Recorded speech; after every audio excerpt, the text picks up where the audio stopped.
Good morning 7th class.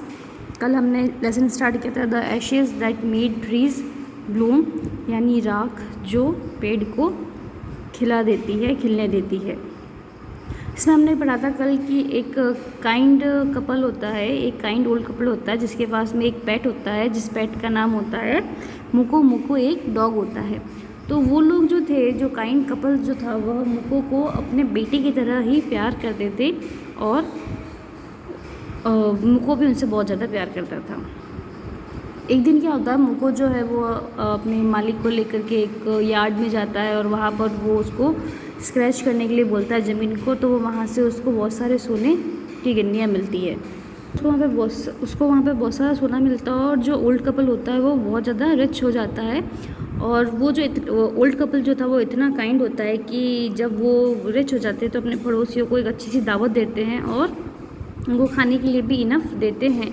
तो वहीं उसी गांव के अंदर एक वीक्ड ओल्ड मैन और उसकी वाइफ भी रहते थे, जो क्या करते थे कि उनके घर के आगे से जब कभी भी कोई डॉग निकलता था तो उसको वो स्कॉल्ड करते थे, यानी कि उसको डांटते थे, फटकारते थे और उसको मारते थे। जब उनको पता चलता है कि उनके पड़ोसी जो है वो रिच हो गए हैं और उस डॉग के कारण हुए, तो वो भी क्या करते हैं, उस डॉग को लेकर अपने घर पे आ जाते हैं और उसको अच्छा सा खाना खिलाते हैं और फिर लेकर के उसको गार्डन में जाते हैं। तो जो मुको था वो तो पहले से उनसे बहुत ज़्यादा डरता था, क्योंकि वो जो कपल था वो बहुत ज़्यादा क्रूअल था। तो मुको उसको एक पाइन ट्री के नीचे लेके जाता है और वहाँ पर वो स्क्रैच करता है। तो जो दोनों हस्बैंड वाइफ होते हैं, लालची हस्बैंड वाइफ जो होते हैं, वो दोनों मिलकर के वो अपना फावड़ा उठाते हैं और जल्दी जल्दी से वहाँ पे खोदना शुरू कर देते हैं। जब वो खोदते हैं तब उनको पता चलता है कि वहाँ पर एक मरा हुआ किटन था और उसकी स्मेल इतनी तेज़ होती है कि वो वहीं पर अपना जो स्पैड होता है उसको नीचे गिरा करके अपने नाक को बंद कर लेते हैं और इस बात से वो बहुत गुस्सा हो जाते हैं और उस मुको को वो लोग मार देते हैं। अब इसके आगे से the owner of the dog heard of the death of his pet. जो मुको का मालिक था वह अपने पेट की मौत के बारे में सुनता है। Mourning for him as if he had been his own child. और उस डॉग के लिए वो बहुत ज़्यादा शोक प्रकट करता है, यानी कि बहुत ज़्यादा विलाप करता है, बहुत रोता है जैसे कि वो उसका खुद का बच्चा हो। Went at night under the pine tree. और उस रात वह उस पाइन ट्री के वहाँ पर चला जाता है, पाइन ट्री के नीचे चला जाता है। He set up some bamboo tubes in the ground. वो वहाँ ग्राउंड के अंदर कुछ बांस की लकड़ियों को लगा देता है। Such as are used before tomb. बिल्कुल वैसे ही जैसे कि एक टॉम के ऊपर, यानी कि जो कब्र बनाई थी जहाँ पर उस मुको को उन्होंने दफन किया था, उस कब्र के ऊपर वह बैम्बू बांस की लकड़ियों से एक टॉम टाइप में बना देते हैं। इन विच ही पुट फ्रेश फ्लावर। और वहाँ पर वो उसके लिए फ्रेश फ्लावर लगा देता है। Then he laid a cup of water. उसके बाद में जो ओल्ड मैन होता है वो क्या करता है, उसकी कब्र के ऊपर एक पानी का कप रखता है and a tray of food on the grave. और उसकी कब्र के ऊपर एक खाने की ट्रे रखता है। And burn several costly stick of incense. और उसके लिए वो बहुत महंगी महंगी जो स्टिक्स होती है, मोमबत्तियाँ जो होती है, वो उनको जलाता है। He moaned a great while over his pet. और वह अपने पेट के लिए बहुत देर तक वहाँ पर विलाप करता है। Calling him many dear name. और उसको बहुत ही अच्छे अच्छे प्यारे नामों से बुलाता है। As if he were alive. बिल्कुल वैसे जैसे मानो वो जिंदा हो।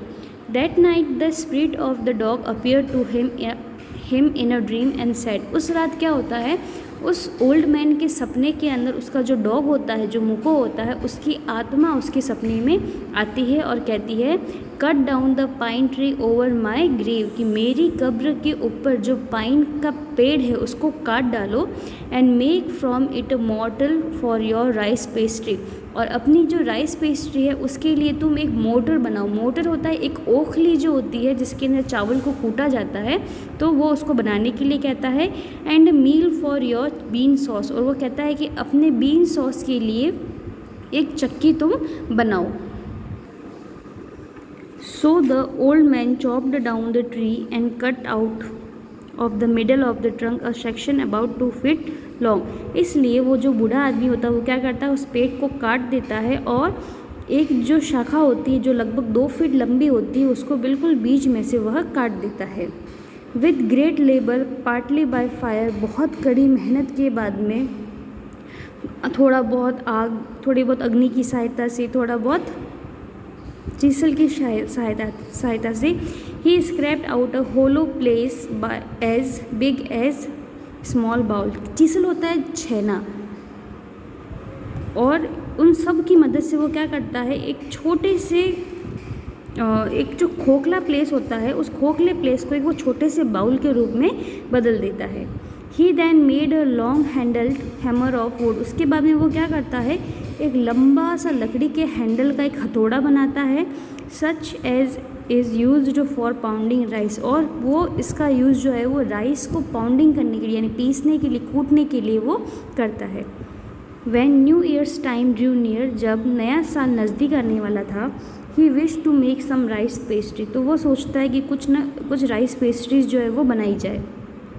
When the rice was all boiled, जब सारे चावल उबाल लिए गए, granny put it into the motor. तो ग्रैनी ने क्या किया, उसको, उन चावलों को उस मोटर के अंदर, उस ओखली के अंदर डाल दिया। The old man lifted his hammer to pound the mass into dough.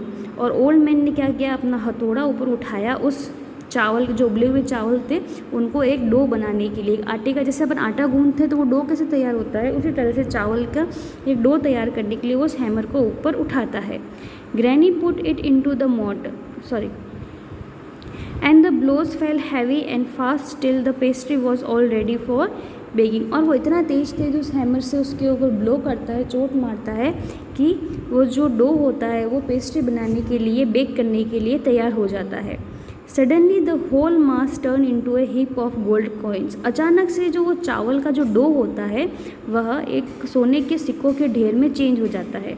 Van the old women took the hand mill, और जब ओल्ड वुमेन जो होती है वो हाथ से चलाने वाली चक्की को लेती है, and filling it with beans began to grind, और उसके अंदर बीन भरना शुरू करती है उसको पीसने के लिए, the gold drop like rain. तो उसके अंदर से भी सोना जो है वह बारिश की बूंदों की तरह गिरने लगता है। इट मीन्स कि जो चावल और जो बीन होते हैं वह सोने के अंदर चेंज हो जाते हैं। Meanwhile, the envious neighbor peeped in at the window when the boiled beans were being ground. इस दौरान क्या होता है, जो जेलस नेबर होते हैं, जो ईर्ष्यालु पड़ोसी होते हैं, वो क्या कर रहे हैं, खिड़की से ये सब कुछ देख रहे होते हैं। जैसे जैसे वो बीन्स जो थे वो सोना हो रहा था, सोने में चेंज हो रहे थे, वो ज़मीन पे गिर रहे थे, तो वो जो पड़ोसी थे वो देख रहे थे। गुडी मी क्राइड द ओल्ड हैग। हैग का मतलब होता है डायन, चुड़ैल जिसको बोलते हैं। तभी वो बूढ़ी औरत जो होती है, बूढ़ी दुष्ट औरत जो होती है, वो जोर से चिल्लाती है कि हे भगवान, as she saw each dripping of sauce turning into yellow gold. जैसे ही वह हर एक, मतलब जो ये बीन सॉस की जो एक एक बूंद जो होती है उसको येलो गोल्ड में चेंज होते हुए देखती है, वो वहाँ पर चिल्ला पड़ती है। Until a few minute the tub under the mill was full of shining mass of gold. और कुछ ही मिनटों के अंदर मील के नीचे जो टब रखा हुआ होता है वह सोने के ढेर से भर जाता है। सो द ओल्ड कपल व रिच अगेन। और इसीलिए जो ओल्ड कपल होता है, जो ओल्ड दंपति होती है, वो फिर से एक बार रिच हो जाती है। The next day the stingy and wicked neighbour came and borrow the mortar and magic mill. अगले दिन क्या होता है, वो जो स्टिंगी, जो कंजूस और जो धूर्त पड़ोसी होते हैं, वो उस काइंड ओल्ड कपल के घर पे आते हैं, और वो वहाँ आकर के उससे जो मोटर, उसकी जो ओखली और उसकी जो जादुई चक्की होती है उस उधार मांग करके लेके जाते हैं। They filled one with boiled rice. एक को तो वह उबले चावल से भर देते हैं, एंड अदर विद बीन्स, और दूसरी को वह बीन से भर देते हैं। Then the old man begin to pound and the women to grind. तभी क्या होता है, उसके बाद में ओल्ड मैन जो है वो चावल को कूटना शुरू कर देता है, और वुमेन जो होती है वो उसको ग्राइंड करना शुरू कर देती है। But at first blow and turn the pastry and sauce turn into a फोल मास ऑफ वॉर्म्स। लेकिन जैसे ही वो पहली बार में उसको कूटता है तो वो जो चावल और जो सॉस जो होते हैं वह बहुत सारे कीड़ों में चेंज हो जाते हैं। Still more angry at this they chopped the mill into pieces to use as firewood. और इन सब के कारण गुस्सा होकर के वो क्या करते हैं, उस मील को छोटे छोटे टुकड़ों में तोड़ देते हैं और उसको आग के हवाले कर देते हैं।